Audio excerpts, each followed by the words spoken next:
Anda masih mendengarkan Talk Show Kesehatan bersama Rumah Sakit Bina Bakti Husada.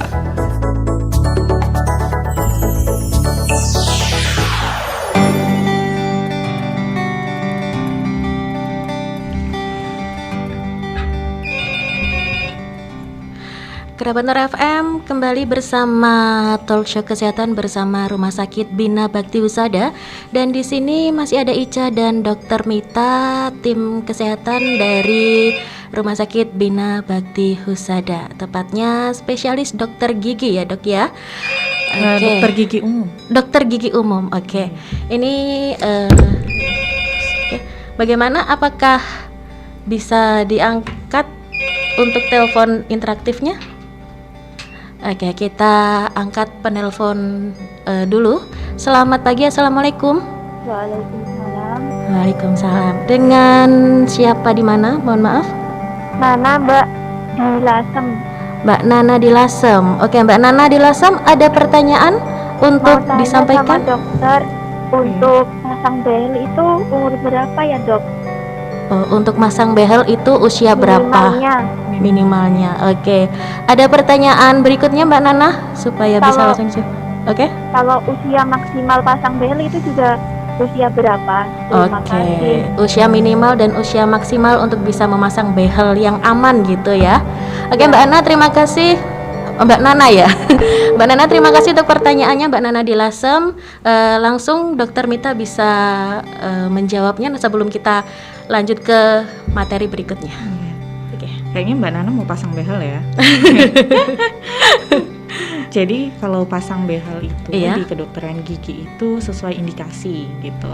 Nah untuk usianya behel yang bagaimana dulu? Kalau misalnya perawatan ortodontik itu bisa dari usia gigi permanennya udah pada tumbuh gitu. Nah kalau misalnya usia gigi permanen paling mungkin sampai geraham 2 ya. Tumbuh itu bisa 17 tahun bisa di ini udah bisa dipasang, tapi balik lagi tergantung indikasinya. Jadi nanti memang untuk pemasangan behel ini perlu pemeriksaan lalu perhitungan. Jadi dokternya itu tidak hanya ada pasien mau pasang gitu dipasangin gitu. Karena sebenarnya pemasangan behel ini nih adalah perawatan perawatan untuk memperbaiki lengkung gigi, memperbaiki susunan gigi gitu, nggak cuman untuk estetis aja gitu. Kebetulan ya behelnya warna karetnya lucu-lucu gitu.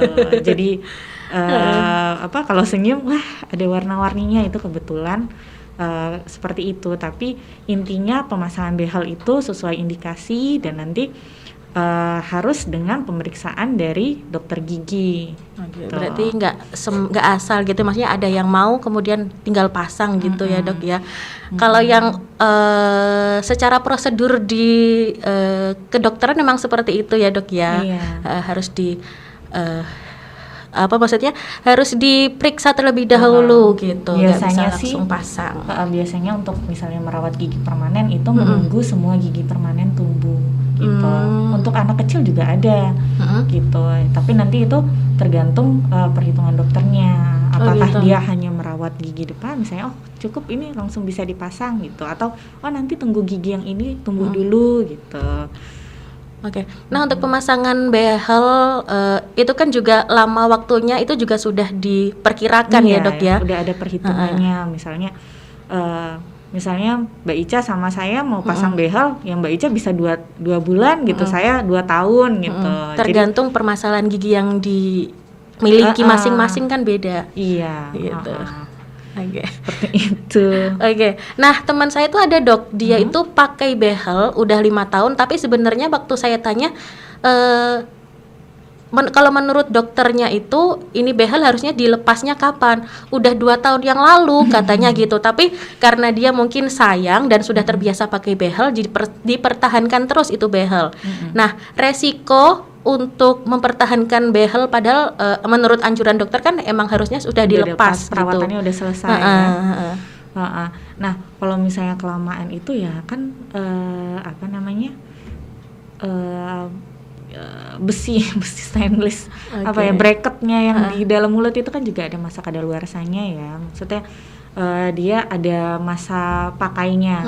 Kalau mungkin kalau 5 tahun mungkin harusnya udah dilepas ya, takutnya kan dia ada kerusakan apa gitu. Atau kalau misalnya memang perawatannya bagus, merawat behelnya gitu, dia rajin sikat gigi gitu, terus kawat-kawatnya tidak ada yang patah, masih baik-baik saja ya, ya monggo gitu. Tapi kalau 5 tahun saya rasa udah saatnya dilepas gitu. Oh gitu. Itu bisa mempengaruhi struktur gigi juga nggak sih, Dok? Kalau misalnya mempertahankan behel padahal sudah waktunya untuk dilepas gitu.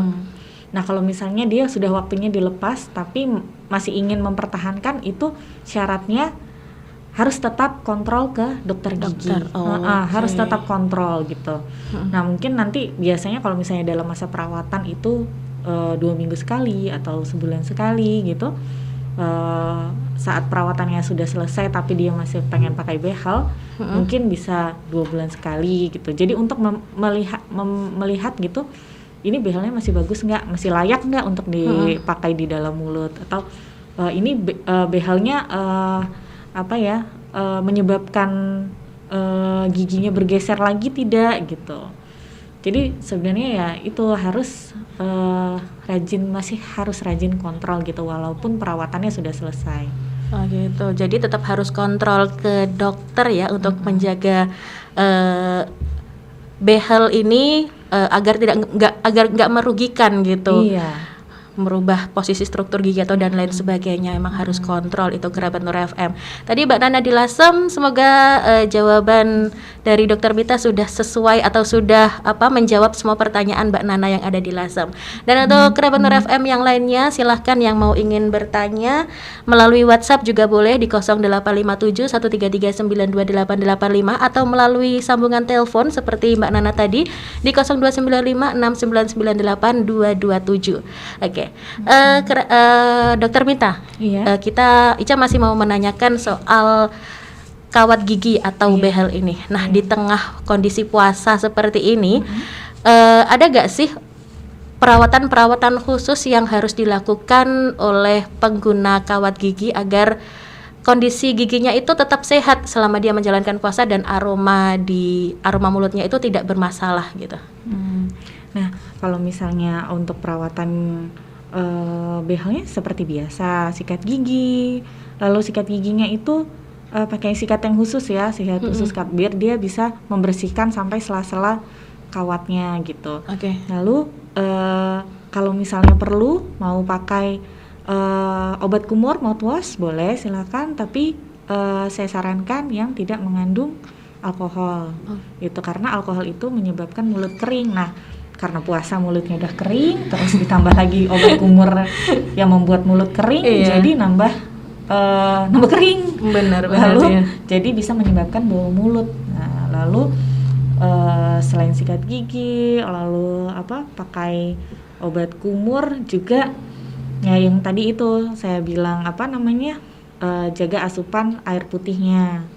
Itu sebenarnya sama sih, secara umum orang yang memakai kawat atau tidak. Gitu, memakai kawat gigi atau tidak, cuman orang-orang yang memakai kawat gigi ini perlu usaha ekstra untuk menjaga kebersihan giginya, karena di dalam mulutnya tidak hanya giginya saja, tidak hanya gigi dan lidah, tetapi juga ada kawat-kawat yang harus dibersihkan dengan baik biar tidak meninggalkan sisa-sisa makanan dan kemudian menimbulkan bau mulut gitu.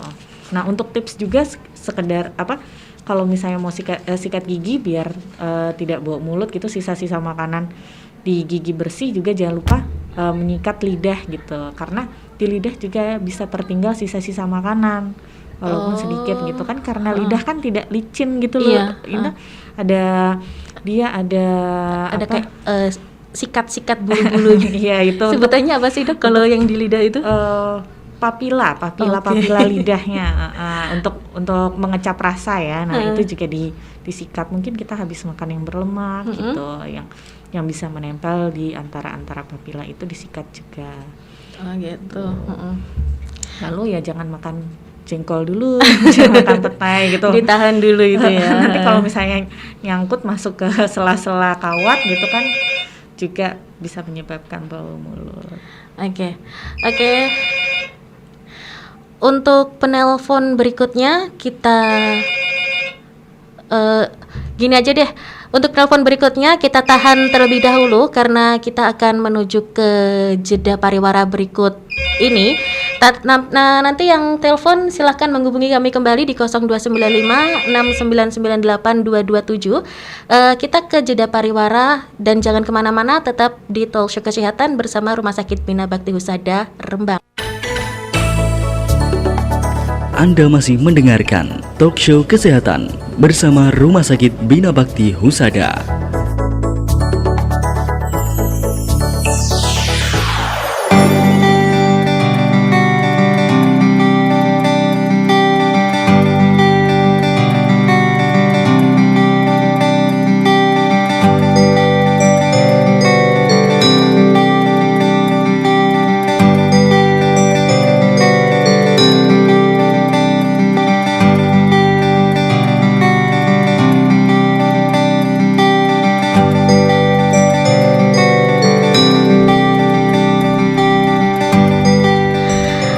Kerabat Nur FM masih bersama Talkshow Kesehatan bersama Rumah Sakit Bina Bakti Husada. Dan tadi sudah ada pertanyaan dari Mbak Nana di Lasem mengenai penggunaan kawat gigi. Dan masih Ica penasaran nih ya, penggunaan kawat gigi itu prosedurnya seperti apa? Kalau misalnya ada kerabat Nur FM nih mau pasang kawat gigi, apakah dia langsung ke bagian tertentu atau ke dokter umum dulu, atau prosedurnya seperti apa, Dok? Oh iya, ini kalau misalnya Mbak Nana tadi ya mau pasang kawat gigi gitu, bisa ke dokter gigi umum dulu. Jadi kalau misalnya mau pasang kawat gigi itu tidak langsung datang lalu dipasang gitu. Karena kan kawat gigi ini sebenarnya saya ingatkan lagi itu adalah perawatan kesehatan ya, perawatan kesehatan gigi gitu. Jadi kita memerlukan beberapa kali kunjungan, malah mungkin selama perawatan itu ya harus rutin berkunjung kontrol gitu ke dokter gigi. Jadi pertama itu ada tahap konsultasi, jadi datang lalu konsultasi, mungkin tanya tentang nanti dokter giginya menjelaskan kawat giginya ada jenis-jenis apa saja gitu, atau pasiennya mau pasang yang seperti apa, lalu menjelaskan lagi ini pemeriksaan gigi, apakah ini nanti dilihat giginya apakah ini kasus yang ringan atau berat. Nah kalau misalnya ringan yang bisa dikerjakan oleh dokter gigi umum yang kompetensinya sesuai dengan dokter gigi umum, ya mungkin nanti bisa dilakukan perawatannya bisa dilakukan di dokter gigi umum. Tetapi kalau misalnya kasusnya sudah berat, nanti dirujuk atau disarankan ke dokter gigi spesialis. Nah, dalam kunjungan pertama tuh seperti itu, konsultasi dan pemeriksaan. Lalu nanti kalau misalnya sudah bisa dipasang, nanti ada pertemuan berikutnya, kunjungan berikutnya gitu. Kunjungan berikutnya mungkin nanti dicetak, giginya dicetak gitu untuk menentukan rencana perawatannya. Jadi dokter itu tidak hanya pasang-pasang aja, jadi nanti dicetak, cetakan giginya untuk menentukan rencana perawatannya gitu. Baru nanti dilakukan perawatan yang mungkin tidak sebentar, bisa 2 bulan, bisa 2 tahun, 4 tahun, seperti itu. Oke, gitu kerabat Nur FM yang penasaran atau yang ingin memasang kawat gigi, semoga informasi ini bisa sedikit membantu ya. Oke, kita masih terhubung dengan satu telepon dari kerabat Nur FM. Kita angkat terlebih dahulu. Assalamualaikum, selamat pagi. Waalaikumsalam, selamat pagi. Iya, dengan siapa di mana? Dengan Dinda. Dinda di Rembang, Mbak. Oke, Mbak Dinda di Rembang. Mbak Dinda di Rembang, ada pertanyaan apa Mbak Dinda? Ini kan masih musim corona ya, Mbak. Kan Iya, katanya kalau penularannya itu lewat air liur. Benar. Nah, yang mau saya tanyakan itu bagaimana treatment kita agar kita menjaga mulut kita atau tenggorokan kita supaya terbebas dari virus corona, dan bagaimana atau apa ada obat yang bisa kita gunakan supaya kita tenggorokan sama mulutnya ini aman seandainya kita sudah tertular ya Mbak. Itu kan tergantung imun kita. Bagaimana cara kita meningkatkan imun kita di bagian mulut atau tenggorokannya? Terima kasih. Oh gitu. Bagaimana cara kita tetap merawat gigi di tengah kondisi pandemi ini, dokter gitu? Karena pasti akan ada kekhawatiran gitu, karena corona itu juga tersebarnya melalui air liur juga kan dok ya. Nah, bagaimana cara untuk menjaganya supaya tidak menjadi penyebaran virus corona lebih besar lagi, lebih luas lagi. Jadi corona ini bisa menular melalui droplet air liur ya. Jadi kalau misalnya, makanya kita dianjurkan untuk memakai masker. Jadi kalau misalnya kita ngomong nih, saya sama Mbak Nana nih, Mbak Ica, ngomong, kalau ngomong itu kan ada cipratan gitu. Makanya kalau pakai masker, cipratannya kan tidak jauh tertahan oleh masker gitu. Nah, itu bisa itu mengurangi juga resiko tertular. Lalu kalau misalnya penularan melalui air liur gitu, saya rasa kalau misalnya air liur langsung gitu, ngomong air liurnya masuk ke mulut gitu. Mungkin sebelum masuk ke mulut dia bisa ke mata juga ya, atau ke mukosa hidung gitu. Sebenarnya gimana ya? Saya juga bingung kalau misalnya penularan melalui air liur ke mulut itu resikonya agak ya bisa dihindari dengan memakai masker itu tadi. Terus kalau misalnya udah terlanjur air liurnya masuk mulut saya. Aduh, saya juga bingung kalau misalnya sudah terlanjur masuk mulutnya. Mungkin kalau sudah terlanjur masuk mulut harus dijaga daya tahan tubuhnya kali dok ya. Misalnya, tapi orang itu belum positif corona kan ya. Kalau misalnya itu makanya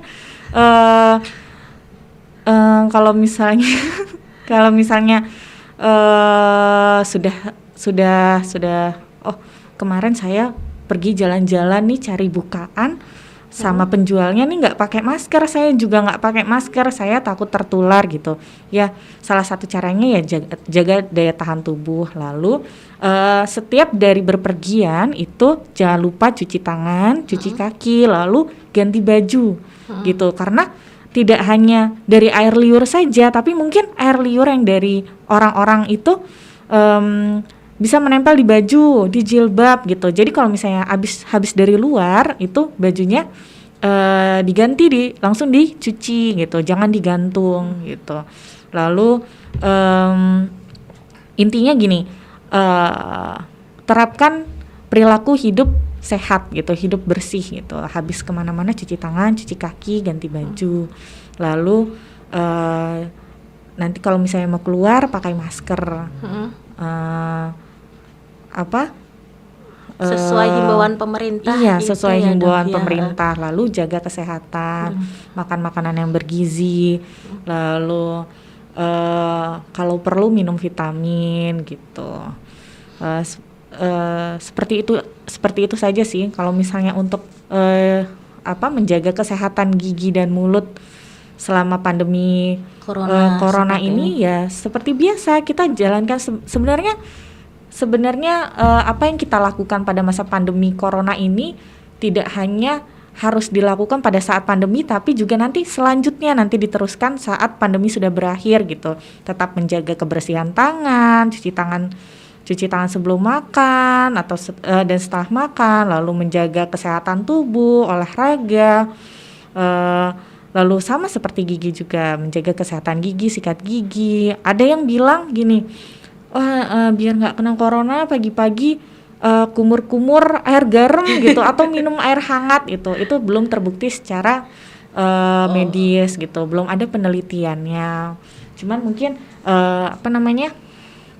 logikanya kalau misalnya banyak minum air putih, minum air yang hangat gitu memperlancar aliran darah, terus banyak minum air putih juga dampak bagi kesehatannya juga nambah segar badannya, terus kesehatannya juga terjaga gitu. Ya karena cukup konsumsi cairan gitu ya dok ya. Mungkin itu. Cuman kalau misalnya seperti yang beredar di sosial media ini, yang katanya kumur-kumur air garam, terus banyak minum air hangat, terus minum konsumsi jahe atau temulawak atau jamu-jamuan gitu ya, empon-empon corona itu intinya itu adalah untuk meningkatkan daya tahan tubuh gitu. Jadi tidak spesifik untuk rongga mulut dan gigi. Tapi untuk rongga mulut dan gigi tetap seperti biasa, jaga kesehatan gigi, sikat gigi 2 kali sehari, minimal 2 menit ya. Kadang-kadang saya lihat kalau pasien saya udah sikat gigi belum, udah sikat giginya berapa kali sehari? 2 kali, tapi berapa menit? Seadanya gitu, berapa menit gitu. Mungkin itu juga, sikat giginya jangan terlalu sebentar, minimal 2 menit, lalu waktu sikat giginya setelah makan dan sebelum tidur. Nah ini ya dok, yang mungkin banyak kerabat Nur FM dan termasuk Ica kurang tahu kalau ternyata ada durasi untuk menyikat gigi yang tepat gitu, yang benar, yaitu 2 menit ya kerabat Nur FM. Jangan asal gigi terkena pasta gigi udah kumur selesai, nggak seperti itu ya. Mulutnya basah gitu ya. Dan yang pasti ini harus dipastikan kalau kita sikat giginya itu menyeluruh ke seluruh area gigi, sela-sela gitu. gigi gitu. Kalau misalnya masih kurang, ada sela-sela gigi kayaknya yang belum ini, bisa pakai dental floss atau benang gigi, bisa pakai itu. Gitu. Ada alat-alat penunjang kesehatan gigi lainnya ya dok, ya selain sikat gigi. Oke, dan ada satu pertanyaan melalui WhatsApp nih dok dari Lala. Tunggu sebentar, tadi mana ya?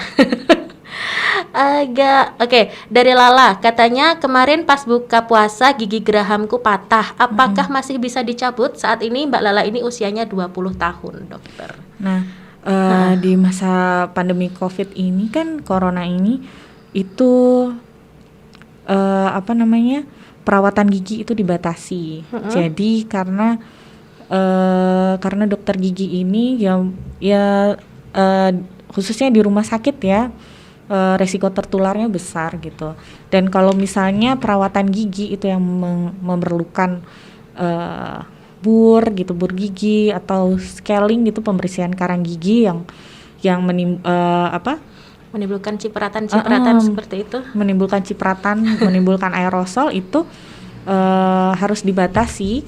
Itu ya selama pandemi ini, kalau misalnya tidak emergensi,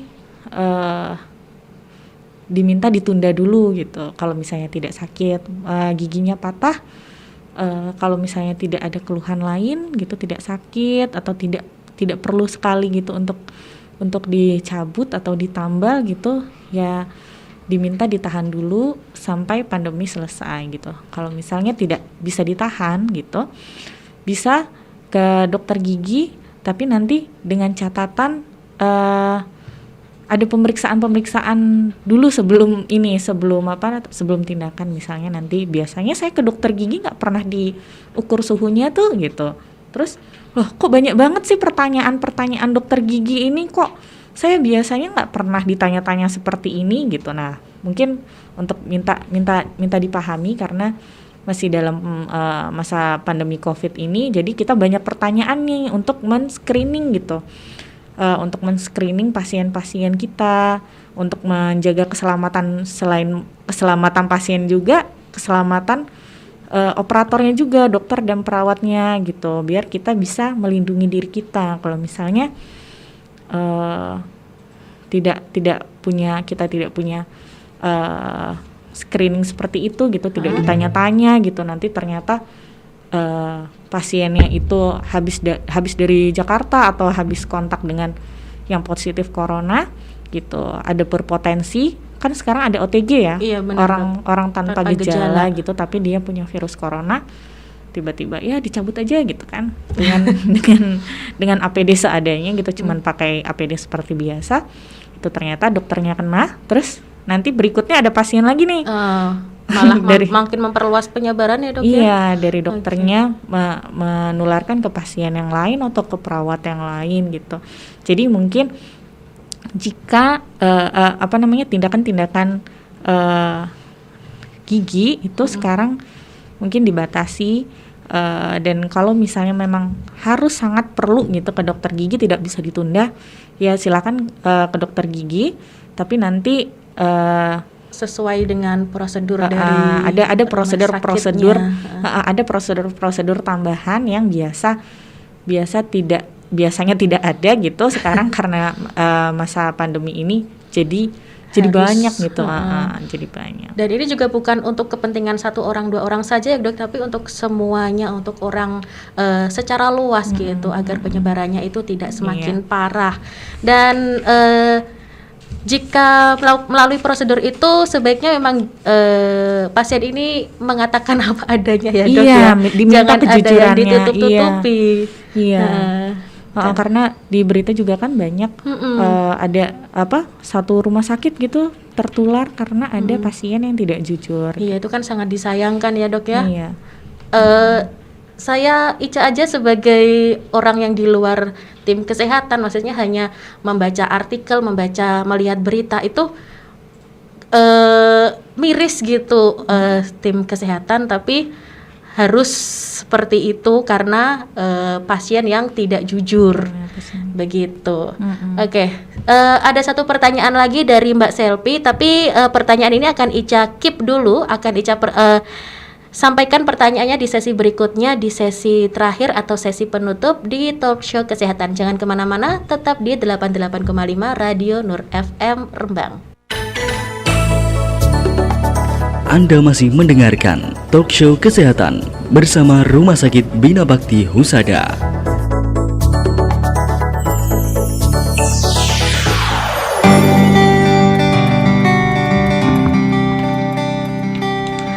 Obrolan kita dari jam 10 pagi tadi seru banget ya, dan semoga Kerabat Nur FM bisa sedikit tercerahkan atau menambah pengetahuan bagi Kerabat Nur FM yang ingin tahu bagaimana cara menjaga kesehatan gigi dengan baik selama bulan puasa Ramadan seperti ini. Oke, dan satu pertanyaan terakhir dari Kerabat Nur FM yang sudah dikirimkan ke WhatsApp-nya Radio Nur FM ada Selfie, Mbak Selfie katanya pasta gigi yang ada rasa-rasanya itu apakah mengurangi kandungan zat-zat dalam pasta gigi dok? Gitu. Ini pasta gigi anak-anak. Pasta gigi. Sepertinya sih seperti itu ya dok ya, pasta gigi untuk anak kecil gitu. Iya, kalau misalnya dari pabrik pembuat pasta giginya tentu saja mereka malah menambahkan ya, tapi tidak mengurangi kandungan yang bermanfaat bagi giginya gitu. Jadi rasa-rasa itu tuh hanya untuk menarik pembeli. Misalnya anak kecil gitu. Di pasta gigi itu sudah ada fluoride-nya, sudah ada antibakterinya gitu. Terus nanti ditambahkan rasa strawberry gitu biar anak kecil tertarik untuk menggunakan pasta gigi gitu. Sama seperti di pasta gigi dewasa gitu. Dia udah kandungan untuk melindungi giginya sudah lengkap, sudah tambah fluoride, ada sirihnya atau ada rasa ada rasa sirih sama biasanya ada kandungan siwaknya gitu. Nah itu tuh kan sebenarnya untuk menarik konsumen ya, untuk menarik konsumen. Justru bukan dikurangi kandungan tapi justru ditambahkan gitu ya, dengan ada rasa-rasanya gitu ya Kerabat Nur FM. Apalagi ya bener sih dok, anak-anak itu lebih tertarik kalau misalnya pasta giginya ada rasa buahnya, manis-manisnya dan lain sebagainya seperti itu. Tapi kandungannya tuh juga disesuaikan dengan kebutuhan kesehatan gigi anak-anak gitu ya dok ya? Iya.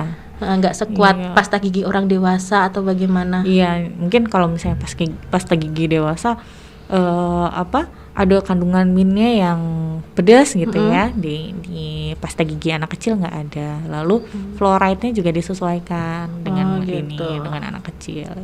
Tapi kalau orang dewasa pakai sikat pasta gigi anak-anak, apakah saya tidak menyarankan tidak menyarankan ya? Iya.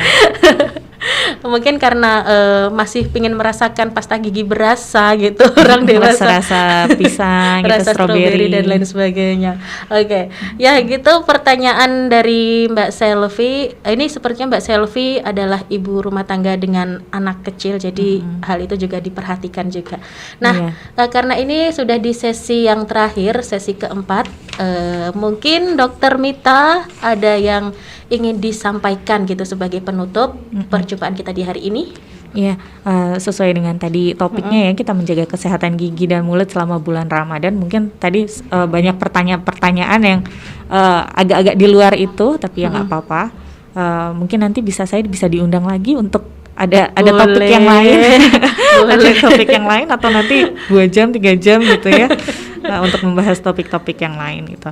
Nah, untuk menjaga kesehatan gigi dan mulut selama bulan Ramadan itu intinya sama dengan menjaga kesehatan gigi dan mulut sehari-hari gitu. Tetap sikat gigi, lalu ditambah mungkin menyikat lidahnya atau gunakan obat kumur ya biar nafasnya segar gitu selama Ramadan. Lalu jangan lupa konsumsi air putihnya 2 liter ya sehari gitu, agar karena asupan air putih, asupan cairan ke dalam tubuh itu akan berkurang selama siang hari pas berpuasa itu, agar tubuh tetap segar dan juga rongga mulut tetap terjaga terhidrasi gitu. Nah, lalu jangan lupa hindari makanan-makanan yang berbau tajam. Oh gitu ya. Jadi seperti itu saja untuk menjaga kesehatan gigi dalam bulan Ramadan. Dan juga dalam masa Covid ini mungkin di beberapa praktek gigi ada yang tutup, lalu mungkin beberapa praktekan yang tidak tutup juga membatasi tindakan-tindakan giginya. Itu mohon untuk dimaklumi gitu, karena kita untuk memutus rantai penyebaran, itu dalam rangka memutus rantai penyebaran, karena kalau misalnya tidak begitu nanti ada satu orang tertular bisa menulari orang-orang lainnya gitu, nanti nggak habis-habis ya. Nah, makanya tindakan-tindakan gigi terutama ya itu dibatasi, seperti sekarang itu hanya bisa melakukan tindakan emergensi, misalnya giginya bengkak atau giginya patah habis kecelakaan, perdarahan, atau bengkak yang sampai menghalangi jalan nafas gitu. Jadi tindakan-tindakan emergensi, atau mungkin sakit gigi yang tidak tertahankan. Nah, itu boleh silakan ke dokter gigi gitu karena emergensi. Tapi kalau misalnya sakit gigi atau keluhan-keluhan gigi yang masih bisa ditahan, mohon untuk ditunda dulu sampai pandemi berakhir. Gitu. Oke, gitu kerabat Nur FM. Yang paling penting itu tetap jaga kesehatan gigi dengan cara yang baik dan benar, yang tepat pastinya. Dan sedikit mengutip perkataan Dokter Mita tadi, untuk masalah-masalah gigi yang kurang bukan emergensi, silahkan ditahan, seperti misalnya penggunaan behel, kemudian scaling, itu kan masih bisa nanti ya Dok ya.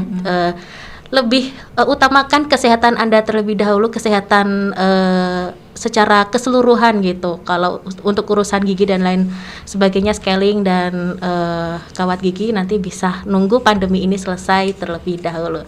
Oke, kerabat Nur FM, Dokter Mita terima kasih sebesar-besarnya untuk informasi yang sudah diberikan. Nanti kita akan ngobrol-ngobrol lagi ya kalau insya Allah akan ada kesempatan berikutnya. Oke, kerabat Nur FM, terima kasih untuk perhatian Anda dari jam 10 pagi tadi, untuk pertanyaan, telepon, WhatsApp yang sudah dikirimkan di nomornya Radio Nur FM juga Ica ucapkan terima kasih sebesar-besarnya. Mohon maaf kalau misalnya ada pertanyaan yang masih belum sempat Ica bacakan. Insya Allah di saat pertemuan kita berikutnya bisa diajukan kembali. Oke, Ica Nara pamit, Dokter Mita dari Rumah Sakit Bina Bakti Husada juga pamit. Wallahu muwaffiq ila aqwamit thoriq. Wassalamualaikum warahmatullahi wabarakatuh.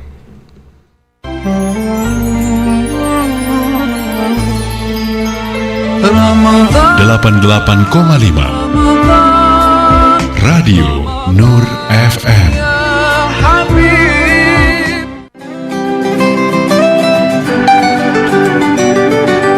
Telah kita